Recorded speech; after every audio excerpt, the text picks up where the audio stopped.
Hello everyone, कैसे हैं आप सभी। बिल्कुल उम्मीद करती हूँ आप सभी बिल्कुल स्वस्थ होंगे। मैं वर्तिका, आपकी कंप्यूटर एजुकेटर, एजुकेशन स्टडीज के प्लेटफॉर्म पे आपका बहुत बहुत स्वागत करती हूँ। बिल्कुल जैसा कि आपको पता है कि एक आज दोबारा से हम नए जोश के साथ, बिल्कुल नई एनर्जी के साथ आपके सामने आए हैं। तो हमारा जो पुराना टॉपिक रह गया था, आज उसी को ही हम कंप्लीट करने आए हैं, जो कि था हमारा सॉफ्टवेयर चल रहा था, है ना। तो सॉफ्टवेयर में हमने बहुत सारी चीजें सीखी करी कि सॉफ्टवेयर क्या होता है, सिस्टम सॉफ्टवेयर क्या होता है, एप्लीकेशन सॉफ्टवेयर क्या होते हैं, यूटिलिटी सॉफ्टवेयर क्या होते हैं। तो बेसिकली हमने तीनों तरीके के सॉफ्टवेयर पे वर्क कर चुके हैं। बिल्कुल बिल्कुल बिल्कुल, हाँ। तो बिल्कुल ही बेहतरीन तरीके से, चलिए बिल्कुल उम्दा तरीके से अब हम आज अपनी एक और क्लास स्टार्ट करते हैं। ठीक है, जो इसका आगे का पार्ट बचा था इसे हम स्टार्ट करेंगे, इसे हम पूरा करते हैं आज। तो जैसे कि आप देख पा रहे हैं कि हम सिस्टम सॉफ्टवेयर पे आ गए हैं। तो अच्छा, मुझे थोड़ा सा बताइए कि सिस्टम सॉफ्टवेयर क्या होते हैं, उनके एग्जांपल्स क्या है, कमेंट बॉक्स में करके बताइए। बिल्कुल, हाँ, सिस्टम सॉफ्टवेयर क्या होते हैं बताइए। हाँ, सिस्टम सॉफ्टवेयर हमारे ऑपरेटिंग सिस्टम होते हैं। यहां से देख के बोला है या अपने पास बोला है, अपने पास से। बिल्कुल सही। तो सिस्टम सॉफ्टवेयर जो होते हैं वो हमारे ऑपरेटिंग सिस्टम्स होते हैं। यानी कि हम कह सकते हैं कि ऑपरेटिंग सिस्टम्स जो है, हमने बहुत सारी बात की थी इस सिस्टम सॉफ्टवेयर के अंदर। हमने असेंबलर, आपके कंपाइलर, इंटरप्रेटर, इन सब की बात की थी। तो अब इनकी बारी आई। हमने ये टॉपिक टाइप्स ऑफ आपका जो सिस्टम सॉफ्टवेयर है पहले इसलिए नहीं लिया था, क्यों? क्योंकि पहले आपको ये तो बताना था ना कि सॉफ्टवेयर है क्या, कौन कौन सी कैटेगरीज में कौन कौन से सॉफ्टवेयर आते हैं, ये आपको बताना बहुत जरूरी था। क्योंकि ये बेसिक नॉलेज जब तक आपको नहीं होगी, तब तक अगर मैं आपको कंपाइलर बता दूं, इंटरप्रेटर बता दूं, मशीन लैंग्वेज बता दूं, कुछ भी बता दूं, असेंबलर बता दूं, तो आपको समझ में नहीं आती ये चीजें। ठीक है, तो आज हम स्टार्ट कर रहे हैं। जैसे कि हमने बात की थी सिस्टम सॉफ्टवेयर की, तो system software are divided into two parts. एक आपका ऑपरेटिंग सिस्टम है, ये फर्स्ट पार्ट है, और सेकंड पार्ट आपका क्या है, ट्रांसलेटर। ठीक है, तो ऑपरेटिंग सिस्टम, आपके ऑपरेटिंग सिस्टम क्या होते हैं? ऑपरेटिंग सिस्टम वो हैं जिनके बगैर आपका कंप्यूटर चल ही नहीं सकता। यानी कि हम कह सकते हैं आत्मा, यानी कि सोल, राइट। तो जो ऑपरेटिंग सिस्टम है वो हमारे कंप्यूटर की आत्मा है, सोल है। जिस तरीके से हमारी बॉडी में, हमारे शरीर में आत्मा है ना, उसी तरीके से हमारे कंप्यूटर को भी आत्मा की जरूरत होती है भाई चलने के लिए। तो जो कि हमारा काम करता है कौन, ऑपरेटिंग सिस्टम। तो हमने पढ़ा था कि ऑपरेटिंग सिस्टम क्या क्या होते हैं, हमने इस बारे में पढ़ा था। ऑपरेटिंग सिस्टम जो होते हैं वो हमारे लाइनेक्स,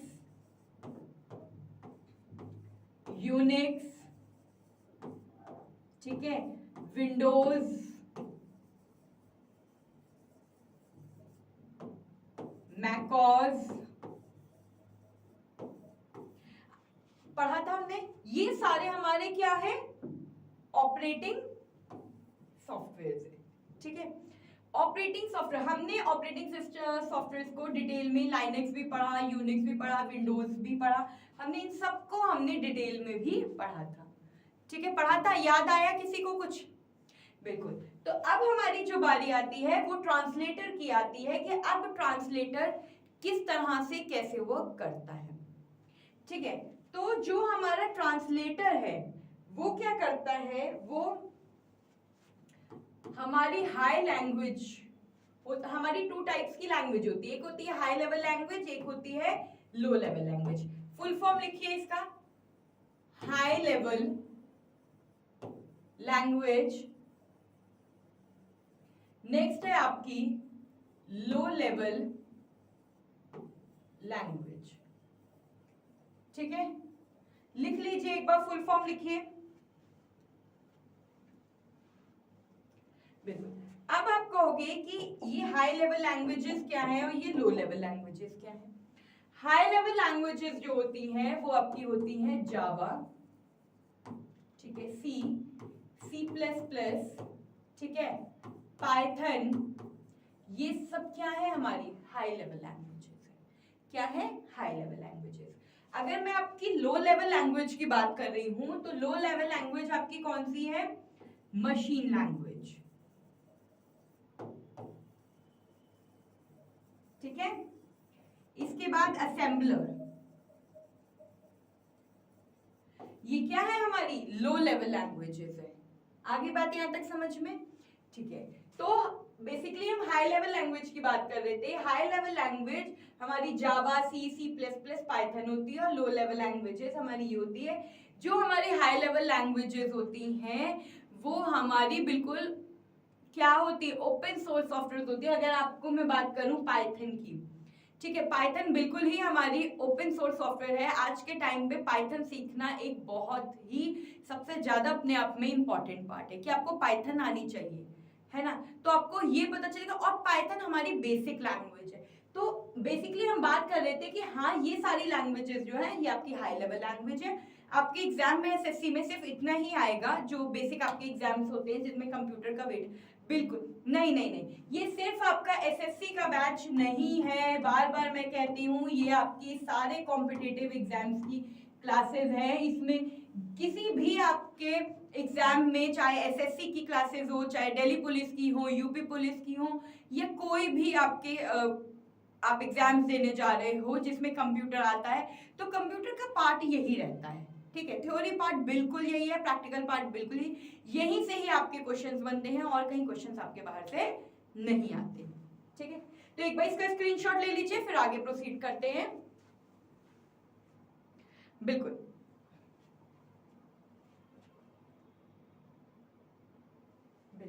जो आपके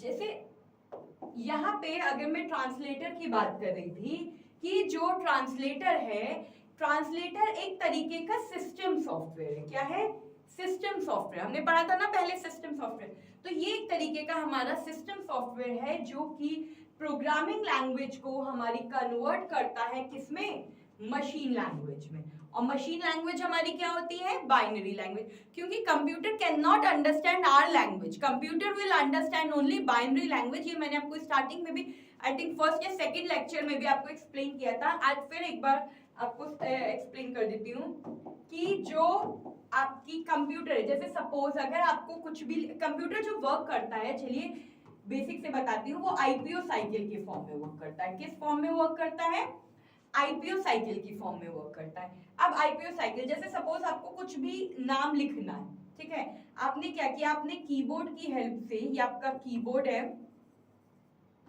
ठीक है, और आपने क्या किया, कीबोर्ड की हेल्प से आपने नाम लिखा। अब कंप्यूटर हमारी और आपकी लैंग्वेज तो समझता नहीं, क्योंकि हम इंग्लिश या हिंदी समझते, ठीक है। अब कंप्यूटर ने क्या, कीबोर्ड से हमने लिखा, अब कीबोर्ड से वो डेटा गया किसके पास, सीपीयू के पास, ठीक है। सीपीयू के पास ये डेटा बाइनरी लैंग्वेज में कन्वर्ट हुआ। कंप्यूटर ने समझा, सीपीयू ने समझा कि हाँ, यूजर यानी कि मैं और आप जो हम यूज कर रहे हैं कंप्यूटर, कि हम एटलीस्ट कहना क्या चाहते हैं, ठीक है। तो उसने क्या किया, हमारे जो पार्ट को किस में चेंज कर दिया, बाइनरी लैंग्वेज में चेंज किया, और चीजों को समझा। फिर समझने के बाद दोबारा से इसने हमारी ही लैंग्वेज को कन्वर्ट करके हमें मॉनिटर की हमारी स्क्रीन पर रिजल्ट डिस्प्ले कर दिया। यानी कि ये है आपका मॉनिटर। क्या है, मॉनिटर। यहां तक बात आ गई समझ में। अब जो कीबोर्ड है, कीबोर्ड क्या है आपका इनपुट, सीपीयू क्या है आपका प्रोसेसर, और मॉनिटर क्या है आपका आउटपुट। क्या है, आउटपुट। तो कहने का मतलब ये है कि कंप्यूटर 3 तरीके से वर्क करता है, 3 साइकिल्स में वर्क करता है। एक है आपका इनपुट, एक है आपका प्रोसेसर, एक है आपका मॉनिटर। जो सीपीयू होता है, सीपीयू ना आपका इनपुट डिवाइस होती है, ना ही सीपीयू आपका आउटपुट डिवाइस होती है। सीपीयू आपका प्रोसेसर होता है, इसे हम प्रोसेसिंग डिवाइस भी कहते हैं। लिख लीजिए, और प्रोसेसिंग डिवाइस। क्लियर है यहां तक, किसी को कोई प्रॉब्लम, ठीक है। तो यहां पे हम बात कर रहे थे कि ट्रांसलेटर जो है बेसिकली ये एक सिस्टम सॉफ्टवेयर है जो कि हमारी प्रोग्रामिंग लैंग्वेज को मशीन लैंग्वेज में कन्वर्ट करता है और हमारी बाइनरी लैंग्वेज क्या है 0 और 1। इन दैट मींस 0 का मतलब होता है ऑफ और 1 का मतलब होता है ऑन। आगे यहां तक बात समझ में? किसी को कोई problem?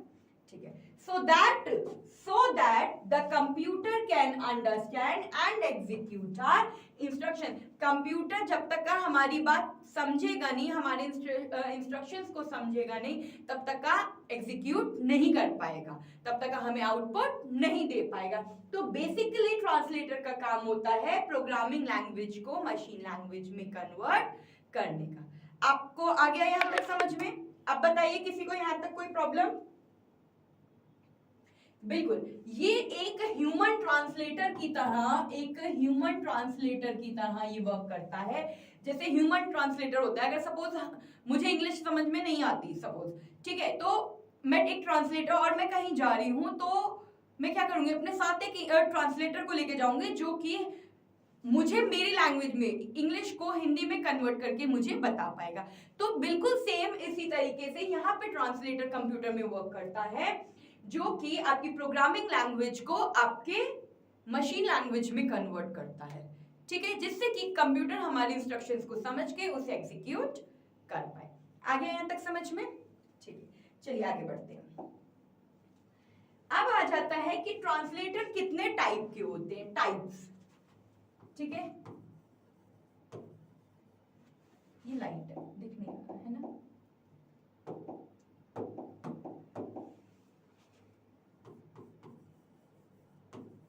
Types of language translator, ठीक है, इसके आगे कहिएगा टाइप्स ऑफ लैंग्वेज ट्रांसलेटर।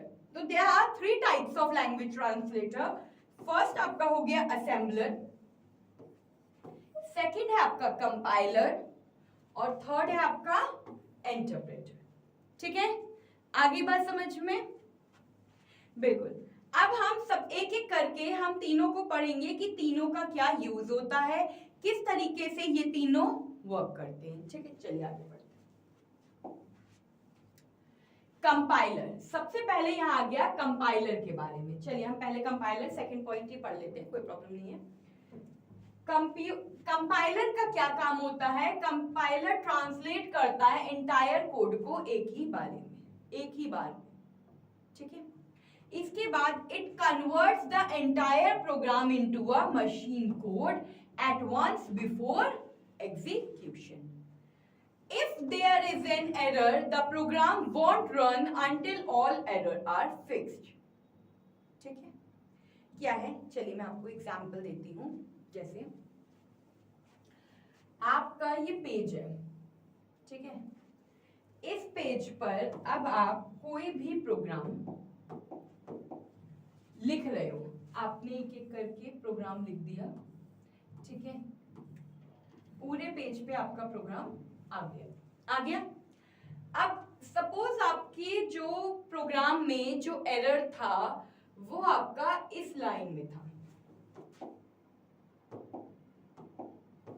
किस लाइन में? इस लाइन में एरर था, ठीक है, एरर आपका इस लाइन में था। तो कंप्यूटर ने आपको, कंपाइलर ने आपको पहले नहीं बताया। कंपाइलर ने क्या किया, पहले अपने होल प्रोग्राम को पूरा लिखने दिया आपको। आपका जब पूरा प्रोग्राम लिखा गया, फिर उसके बाद इसने उस प्रोग्राम को रन किया। रन करने के बाद जब प्रोग्राम रन हुआ तब पता चला कि हमारी तो 4th लाइन में प्रॉब्लम थी, एरर था, ठीक है। तो हमारे लिए क्या है ये? टाइम वेस्टिंग ही तो है। हम दोबारा से पूरा प्रोग्राम लिखेंगे और दोबारा से उस प्रोग्राम को रन कराएंगे। अगर वो प्रोग्राम हमें हमारी मिस्टेक पता चल गई तो ठीक है, अगर उसमें फिर भी दोबारा से मिस्टेक निकल आए, अगेन हम दोबारा से पूरा प्रोग्राम लिखेंगे। तो ये क्या है? ये टाइम वेस्टिंग है। क्या है? Time wasting. क्यों? क्योंकि इससे क्या हो रहा है, हमें बार बार अपने पूरे प्रोग्राम को लिखना पड़ रहा है। क्योंकि भाई इसका काम क्या है, पूरे प्रोग्राम को एक साथ एक बार में एग्जीक्यूट करता है। एक एक लाइन को तो ये एग्जीक्यूट कर ही नहीं रहा है। जिससे कि हमें पहले ही हम अपनी प्रॉब्लम को सॉल्व कर पाए। तो टाइम वेस्टिंग तो हो रहा है। एक बार प्रॉब्लम आ गई, सपोज मैंने दोबारा प्रोग्राम लिखा और दोबारा से ही उस प्रोग्राम में प्रॉब्लम आ गई, फिर हम क्या करेंगे, है ना। तो एक तरीके से हम कह सकते हैं कि ये टाइम वेस्टिंग है। और बेसिकली आपको मेन जो याद रखना है वो याद रखना है, यहाँ खैर हम एडवांटेज और डिसएडवांटेजेस की बात नहीं कर रहे हैं, हम मेनली यहाँ पे जो बात कर रहे हैं वो इस चीज की कर रहे हैं कि कंपाइलर का क्या काम होता है। तो कंपाइलर का वर्क होता है होल सोर्स प्रोग्राम को एक ही बार में एग्जीक्यूट करना, पूरे सोर्स कोड को एक बार में एग्जीक्यूट करना। एक बार आप डेफिनेशन की स्क्रीनशॉट ले लीजिए।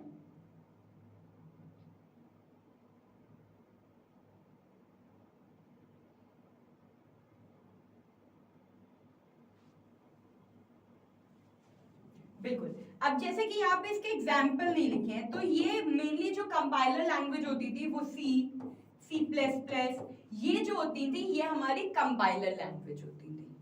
ठीक है, आ गए यहाँ तक बात समझ में? चलिए आगे बढ़ते हैं। अब हम आ जाते हैं असेंबली लैंग्वेज में। असेंबली लैंग्वेज का क्या काम होता था? असेंबली लैंग्वेज हमारे कन्वर्ट्स टू मशीन कोड। हमारे मशीन कोड क्या होती थी? डेफिनेटली मशीन कोड जहां पे भी आए तो ये समझ लीजिए इसका मतलब है बाइनरी लैंग्वेज। ठीक है, बाइनरी लैंग्वेज यानी कि जो असेंबलर है हमारा वो असेंबली ये ट्रांसलेटर असेंबली लैंग्वेज को मशीन कोड में यानी बाइनरी लैंग्वेज में कन्वर्ट करता है। It translate assembly language into a low level language, क्योंकि असेंबली लैंग्वेज और बाइनरी लैंग्वेज क्या है? हमारी लो लेवल लैंग्वेज है। मैंने आपको देखिए स्टार्टिंग में ही बताया था। देखिए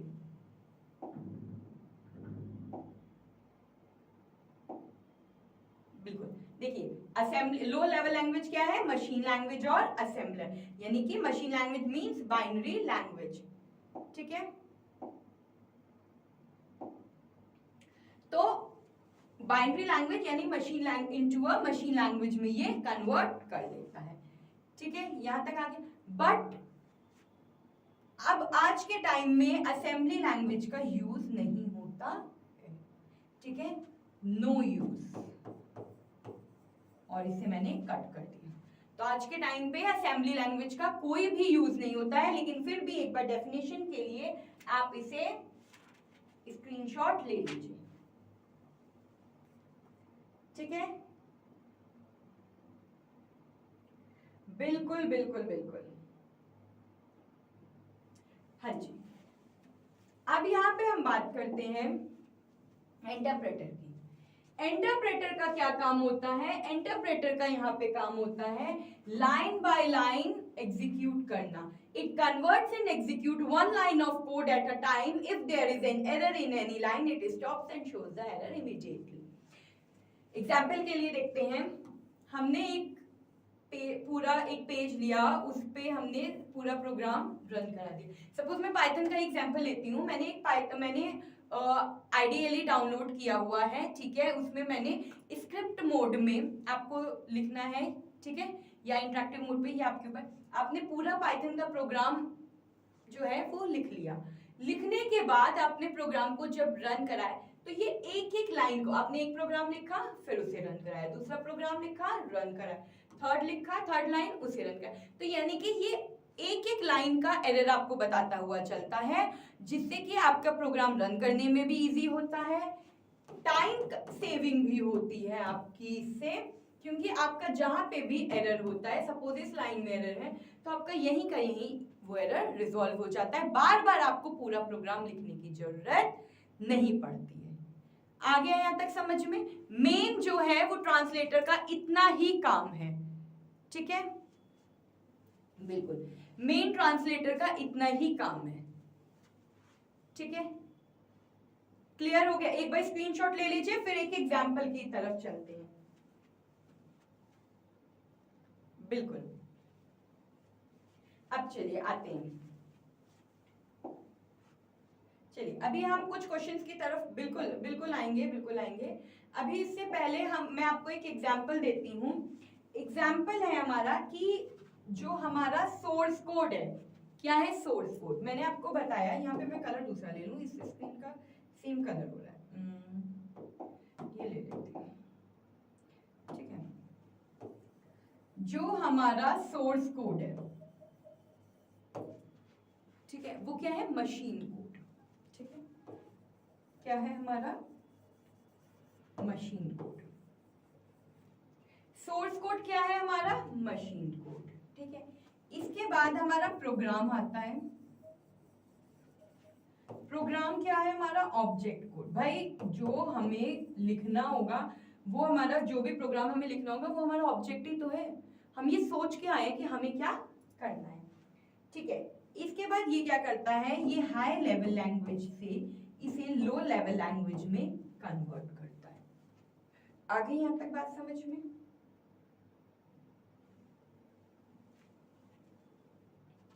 ठीक है, अब ये हाई लेवल लैंग्वेज को जब लो लेवल लैंग्वेज में कन्वर्ट कर रहा है, तो ये कन्वर्ट करने का काम करता है। तो असेंबलर लैंग्वेज और निमोनिक्स कोड में मशीन कोड ट्रांसलेट की रिस्पॉन्सिबिलिटी असेंबलर की होती है। ठीक है, अगर मैं ये जरूर याद रखना, ये आप हर एक चीज में इंपॉर्टेंट है कि ये जो सोर्स कोड है ये आपके मशीन कोड होते हैं, प्रोग्राम जो होता है वो ऑब्जेक्ट कोड होता है, हाई लेवल लैंग्वेज और लो लेवल लैंग्वेज होता है। अब मैं यहाँ पे असेंबलर की अगर बात कर रही हूँ, तो असेंबली लैंग्वेज, और यहाँ पे लिख लेते हैं एक बार, असेंबली लैंग्वेज और निमोनिक्स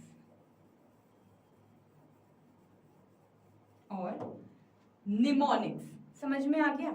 यानी असेंबली लैंग्वेज और जो आपके निमोनिक्स कोड में से मशीन कोड में ट्रांसलेट करने की, इन दोनों को ही मशीन, निमोनिक कोड है, इन दोनों को ही मशीन कोड में अगर हमें ट्रांसलेट करना है तो इसकी रिस्पॉन्सिबिलिटी किसकी होती है, असेंबली लैंग्वेज की होती है। लेकिन अब कोई भी मोस्टली डेटा बैकवर्ड नहीं जाता, सब कुछ फॉरवर्ड जाता है, तो इसलिए क्या है, बिल्कुल, तो इसलिए असेंबली लैंग्वेज का यूज कम हो गया। ठीक है, आगे यहां तक समझ? बिल्कुल बिल्कुल बिल्कुल। अच्छा मुझे ये बताइए, जो सी लैंग्वेज है ये किसने डेवलप की थी? चलिए बताइए, सोचिए, इसका आंसर दीजिए, इसके इन्वेंटर कौन है, इन्वेंटर, सोचिए इसका आंसर दीजिए, फिर मैं बताती हूँ इसका आंसर। ठीक है, इन्वेंटर ऑफ सी लैंग्वेज, सोचिए, दिमाग लगाइए थोड़ा सा कि क्या होना चाहिए, बताइए, ये आपका क्वेश्चन है। Uh,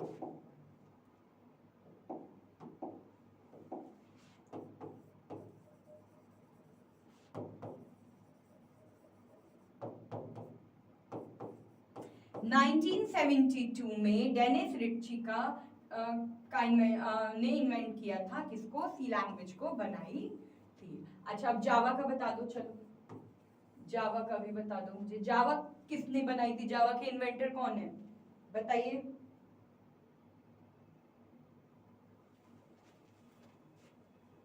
कौन है, जेम्स गॉसलिंग ने बनाई थी। ठीक है, 19 कब बनाई थी बताइए, अभी बनाई थी जावा 1995 में। देखो मेरे तो होने के बाद बनी है जावा, है ना, बिल्कुल बिल्कुल। तो आगे समझ में, ये बिल्कुल स्क्रीनशॉट लीजिए, ये बहुत इंपॉर्टेंट है, ये आपको पढ़ना, आपको याद होनी चाहिए, बिल्कुल, ये इसका स्क्रीनशॉट ले लीजिए एक बार। हाँ जी लीजिए लीजिए, मैं साइड हो जाती हूँ, लीजिए, ठीक है। अरे भाई मैं तो खुद ही साइड हो जाती हूँ ताकि आप आराम से स्क्रीनशॉट ले पाओ, आराम से नोट कर पाओ, क्यों परेशान हो रहे हो, ठीक है। आगे समझ में अब आपको, चलिए अब कुछ हम प्रैक्टिस क्वेश्चन कर लेते हैं जिससे कि हमें ये पता चले कि हमने अभी तक कितना सीखा है। चलिए सबसे पहला क्वेश्चन आपकी स्क्रीन पर आता है कि what is software, software at least है क्या।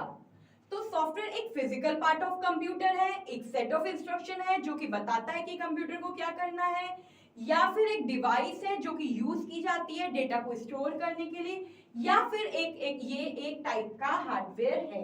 बताइए इसका आंसर।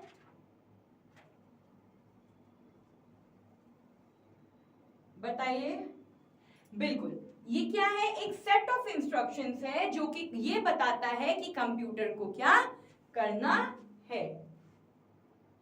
नेक्स्ट क्वेश्चन आपकी स्क्रीन पर आता है, Which of the following is an example of system software? MS system software का एग्जाम्पल कौन सा है? मैं हिंदी में भी लिख देती हूं सिस्टम। अब से आपको क्वेश्चन बाइलिंगुअल मिलेंगे, हिंदी और इंग्लिश दोनों में ही लाइक टाइप किया करूंगी मैं। सिस्टम सॉफ्टवेयर का कौन सा एग्जाम्पल है? बताइए जल्दी से आंसर बताइए। एमएस वर्ड है, विंडोज ओएस है, फोटोशॉप है, वीएलसी मीडिया प्लेयर है। सिस्टम सॉफ्टवेयर का एग्जाम्पल कौन सा है? बताइए जल्दी बताइए, सोचिए।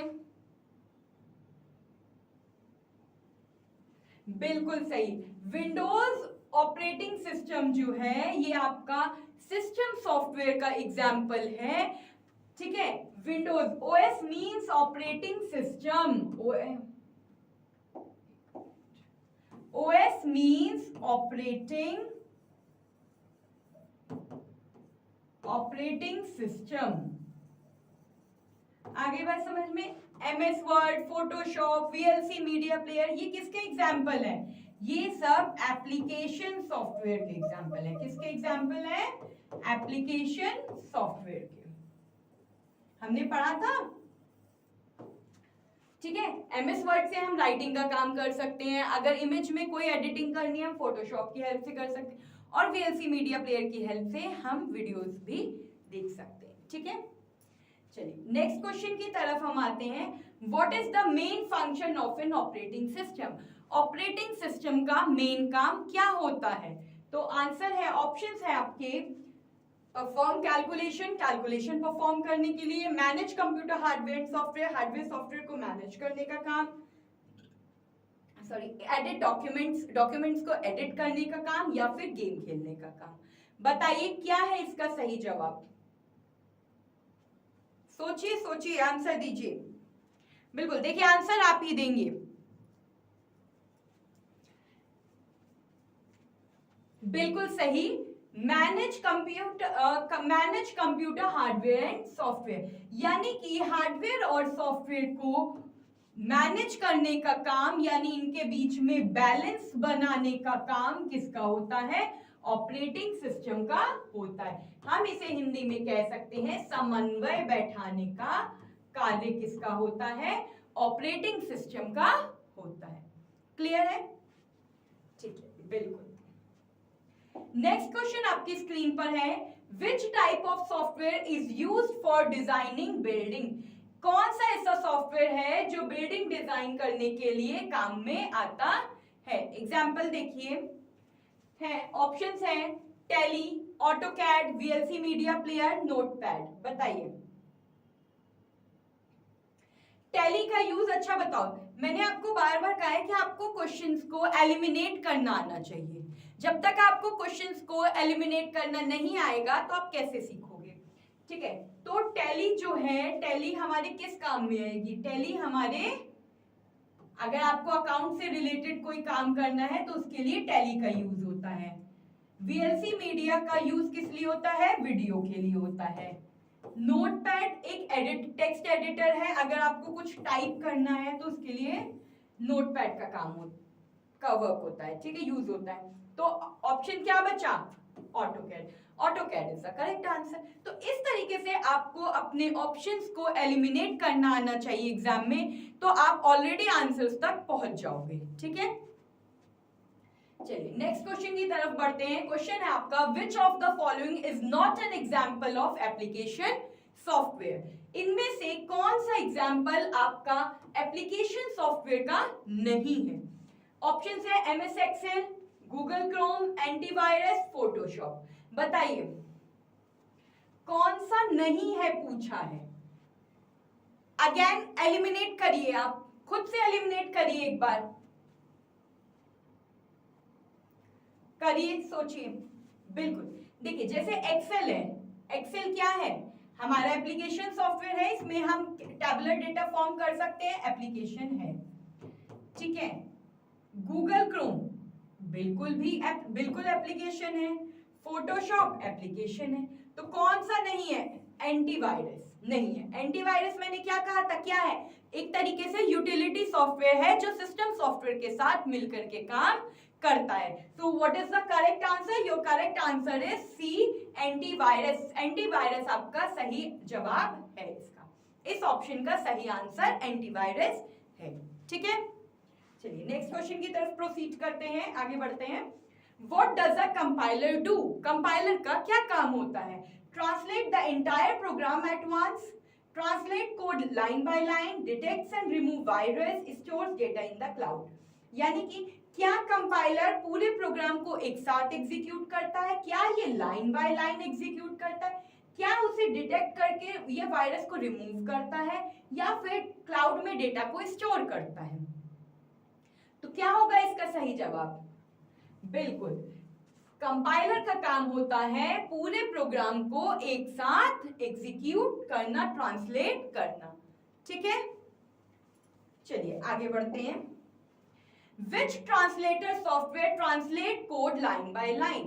कौन सा ट्रांसलेटर जो है वो आपके कोड को लाइन बाय लाइन एग्जीक्यूट करता है? कंपाइलर करता है, असेंबलर करता है, इंटरप्रेटर करता है, या डीबगर करता है? तो इसका आंसर क्या होगा? इंटरप्रेटर। ठीक है, क्योंकि आपको पता है अभी हमने पिछले क्वेश्चन में पढ़ा कि कंपाइलर जो है वो आपका होल कोड को एक साथ एग्जीक्यूट करता है। असेंबलर का यूज अभी होता नहीं है, अब बचा इंटरप्रेटर। तो इंटरप्रेटर हमने अभी पढ़ा है जो हमारे लाइन बाय लाइन हमारा एग्जीक्यूशन करता है कोड का। ठीक है, आ गया समझ में? बिल्कुल। तो ये जो हमने मल्टीपल क्वेश्चंस इतने सारे देखिए किए हैं आज, इनसे आपको पता चल गया होगा कि किस तरीके से अब जो आपकी इससे पहले क्लास आएगी, अब जो आपका नेक्स्ट लेक्चर आएगा, वो लेक्चर में हम मल्टीपल क्वेश्चन करेंगे। हमने अभी तक जितना भी सीखा है उन सब के प्रैक्टिस क्वेश्चंस होंगे, जिससे आपको पता चले कि आपके एग्जाम में किस तरीके के क्वेश्चंस बनेंगे। उसके बाद आगे के हम लेक्चर पे प्रोसीड करेंगे। ठीक है, आगे के टॉपिक्स पे प्रोसीड करेंगे। तो चलिए एक बार पढ़ते रहिए, अच्छे से पढ़िए। ठीक है, अच्छे से पढ़िए। कोई प्रॉब्लम है आप कमेंट बॉक्स पे कमेंट कर सकते हैं, आपकी क्वेरी सॉल्व की जाएंगी। और स्टार्टिंग से एंडिंग तक एक बार मल्टीपल वीडियोस देखते रहिए, क्योंकि सफलता का कोई भी शॉर्टकट नहीं होता है कि आप सोचो कि आप पास हो जाओगे तो आप पास हो जाओगे, इसलिए उसका कोई शॉर्टकट नहीं होता। आपको पढ़ना पड़ेगा और पढ़ के ही पास होगी, आप एग्जाम दोगे और फिर पास होगे। ठीक है, तो पढ़ते रहिए। कोई प्रॉब्लम है आप पूछ सकते हैं। मिलते हैं कल एक नए लेक्चर के साथ, काफी सारे प्रैक्टिस क्वेश्चंस के साथ। तब तक के लिए धन्यवाद।